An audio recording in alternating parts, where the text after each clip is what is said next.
Halo teman-teman semua, selamat datang dan jumpa lagi bareng kita admin Yuna di channel Yuzurunime. Oke, pada kesempatan video kita kali ini, Mimin akan membahas seluruh alur cerita dari anime Kimai Seikatsu episode ke-9. Dan sebelum masuk ke pembahasan, di sini Mimin mau minta maaf atas ketidaknyamanannya, yang mana karena episode kali ini cukup banyak scene flashback, maka bakalan Mimin ganti dengan beberapa panel komiknya saja. Karena ada detail di komik yang gak ditampilin di animenya yang tentunya jauh lebih baik daripada ngebahas flashbacknya saja. Dan tanpa berlama-lama lagi, berikut pembahasannya, and so let's go. Scene dimulai dengan diperlihatkan Yuta dan Saki yang sedang menemui bos mereka. Yang mana karena mereka berdua ada rencana liburan ke kolam renang, sehingga Yuta meminta izin kepada bosnya untuk mengambil cuti pada hari tersebut. Dan ternyata di sini si bos memberikan izin kepada mereka dan si bos akan menukar jadwal kerja dari Yuta dan Saki dengan pegawai yang lain. Saki yang tahu pun tentu merasa sangat senang karena nantinya dirinya bisa berlibur ke kolam renang bersama Yuta. Lalu di sini Saki pun merasa takjub dengan Yuta yang ternyata pandai bernegosiasi dengan bosnya. Lantas di sini Yuta pun mengatakan bahwa sebenarnya ia sendiri tidak terlalu pandai dalam berkomunikasi dengan orang lain. Hanya saja di sini bos Yuta memang mudah diajak berbincang sehingga Yuta bisa lebih mudah ketika bernegosiasi dengan bosnya.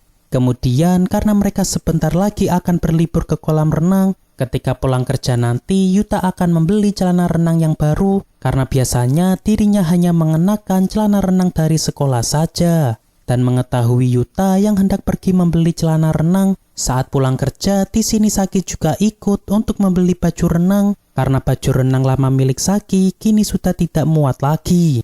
Yuta yang tahu pun seketika merasa agak panik karena ia tak menyangka bahwa dirinya akan membeli baju renang bersama Saki. Namun untungnya sesampainya mereka berdua di mall, rupanya Saki hanya ingin berangkat bersama dengan Yuta dan mereka bisa saling berpencar ketika mencari baju renang. Seketika itu, sepertinya Yuta merasa agak kecewa karena tadinya Yuta sempat kepikiran bahwa dirinya akan membeli baju renang bersama-sama dengan Saki. Waktu liburan pun tiba. Saat ini Yuta dan Saki terlihat saling berpisah ketika mereka berdua berangkat menuju ke stasiun. Yang mana karena Maya juga mengajak beberapa temannya, sehingga membuat Saki dan Yuta kini harus bersikap seolah mereka berdua bukanlah saudara tiri. Dan ketika Yuta berbaur dengan teman-teman dari Maya, di sini sepertinya Yuta merasa agak risih karena dirinya tidak terbiasa berinteraksi dengan banyak orang. Namun karena Yuta ingin agar Saki bisa menikmati liburannya, sehingga di sini Yuta pun tidak mempermasalahkan hal ini. Lalu ketika salah satu teman Maya bertanya tentang alasan mengapa mereka harus mengenakan seragam sekolah, ternyata supaya mereka nanti bisa mendapat diskon tiket bagi usia pelajar. Yuta yang tahu pun di sini merasa kagum karena Maya bisa sampai memikirkan hal tersebut. Lalu tak lama setelah itu, ketika mereka semua telah ganti baju, di sini pandangan Yuta pun tertuju kepada Saki yang terlihat begitu cantik ketika mengenakan baju renang barunya. Dan di saat teman laki-laki Maya terkagum dengan baju renang Saki, seketika itu Yuta pun mencoba memperingatinya agar jangan mudah terfokus pada baju renang milik para gadis. Maya yang tahu pun seketika mengancam kepada semua teman laki-lakinya bahwa jika sampai mata mereka macam-macam, orang itu akan langsung berurusan dengan dua jari Maya. Beberapa saat pun berlalu. Ketika Yuta sedang istirahat, di sini Saki pun menghampiri Yuta yang terlihat saat ini sedang termenung sendirian. Lalu di sini Saki mengomentari tindakan dari Yuta yang terlihat cukup keren ketika menjadi pendukung dalam permainan lempar bola di kolam renang. Yuta yang mendengarnya pun malah sama sekali tidak merasa keren karena secara fisik dirinya paling lemah daripada teman-teman dari Maya. Namun tetap saja karena Yuta tadi memiliki peran penting sebagai support, sehingga di sini Saki tetap merasa Yuta terlihat keren sebab Yuta yang lebih mementingkan kepentingan orang lain daripada dirinya.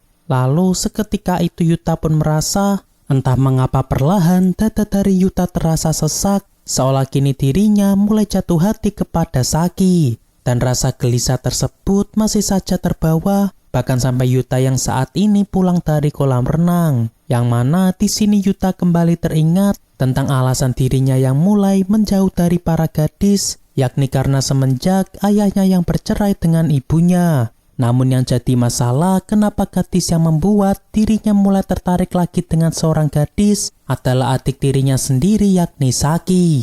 Lalu setibanya mereka di stasiun, di sini Maya berterima kasih kepada Yuta karena bisa membujuk Saki hari ini agar Saki bisa mengistirahatkan dirinya sejenak.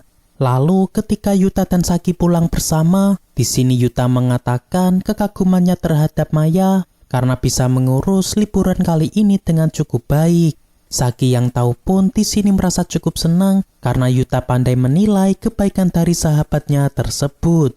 Lantas di sini Saki pun berterima kasih kepada Yuta karena dengan Yuta yang mengajaknya berlibur hari ini, sehingga bisa membuat di sini Saki menikmati suasana liburannya. Tidak hanya itu, di sini Saki juga mengungkapkan kekagumannya terhadap Yuta yang selama ini selalu bisa diandalkan oleh dirinya. Lalu ketika Yuta hendak mengatakan sesuatu kepada Saki, tiba-tiba mereka dikejutkan dengan peluncuran kembang api, sehingga fokus mereka pun kini tertuju pada kembang api tersebut. Dan di saat mereka memandangi indahnya kembang api, di sini tiba-tiba Yuta dibuat terkejut dengan Saki yang saat ini memanggil Yuta dengan sebutan kakak. Yang mana karena melihat sikap perhatian Yuta kepada Saki selama ini, sehingga membuat Saki pun merasa bahwa sudah sewajarnya Yuta kini dipanggil dirinya dengan sebutan kakak. Seketika itu Yuta pun jadi terdiam karena ia masih belum terbiasa ketika Saki memanggil dirinya dengan sebutan kakak.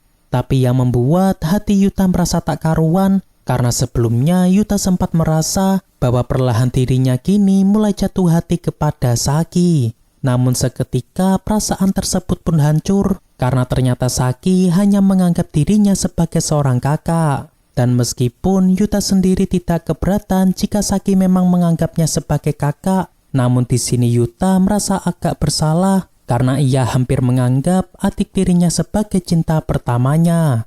Hari esok pun tiba. Ketika Saki bangun tidur, di sini ia pun langsung pergi ke dapur untuk membuat kopi panas. Dan saat ini ia pun bersama kedua orang tuanya yang kebetulan mereka sedang libur hari ini. Dan berhubung semua yang ada di rumah hari ini sedanglah libur, sehingga ibu Saki pun berkeinginan agar mereka berempat bisa menghabiskan waktu bersama hari ini di rumah. Lalu sebelum itu, di sini Saki izin pergi keluar sebentar karena ia sedang ada urusan yang harus ia lakukan. Lalu ketika Saki berada di kamar, di sini dirinya melihat buku hariannya yang biasanya selalu ia tulis ketika sebelum tidur. Dan semenjak Saki tinggal bersama Yuta, Saki seringkali menulis tentang perasaannya yang perlahan kini mulai jatuh hati kepada Yuta. Namun karena ia tidak ingin merusak kebahagiaan baru dari kedua orang tuanya, sehingga ia harus menyeka perasaan sukanya yang akhir-akhir ini mulai tertarik kepada Yuta. Dan karena Saki tidak ingin Yuta sampai tahu tentang buku hariannya, sehingga kini Saki memutuskan untuk pergi keluar sebentar agar dirinya bisa membuang buku hariannya tersebut. Yang mana selain agar Yuta tidak tahu tentang buku hariannya, cara ini merupakan salah satu cara bagi Saki agar Saki bisa segera move on dari Yuta dan ia harus menerima Yuta sebagai kakak tirinya. Beberapa saat pun berlalu. Ketika Yuta telah bangun, saat ini Yuta pun pergi ke ruang tamu untuk menikmati kopi panas buatan Akiko. Lantas di sini Akiko pun berterima kasih kepada Yuta karena kemarin Yuta telah mengajak Saki pergi berlibur. Selain itu, Akiko juga merasa sangat berterima kasih karena Yuta telah menjadi kakak yang bisa diandalkan oleh Saki. Yuta yang mendengarnya pun di sini merasa cukup senang karena meski rasa sukanya terhadap Saki terhalang oleh status keluarga, namun ia akan tetap menjadi kakak yang terbaik bagi Saki. Lalu selang beberapa saat ketika Saki telah pulang, seketika Yuta pun dikejutkan dengan penampilan Saki yang kini malah memotong rambutnya sejajar dengan bahu. Yang mana hal ini merupakan sebuah simbolisasi bahwa Saki saat ini memutuskan untuk move on dari Yuta dan ia telah menerima sepenuhnya Yuta sebagai kakak tirinya. Oke, untuk pembahasan anime Hime Sekatsu episode ke-9 cukup sampai di sini. Terima kasih buat teman-teman yang telah menonton video kita sampai selesai. Dan kami harap bantuan subscribe dan like-nya dari teman-teman. Mohon maaf kalau ada kesalahan. Kami admin Yuna pamit undur diri. See you in the next video.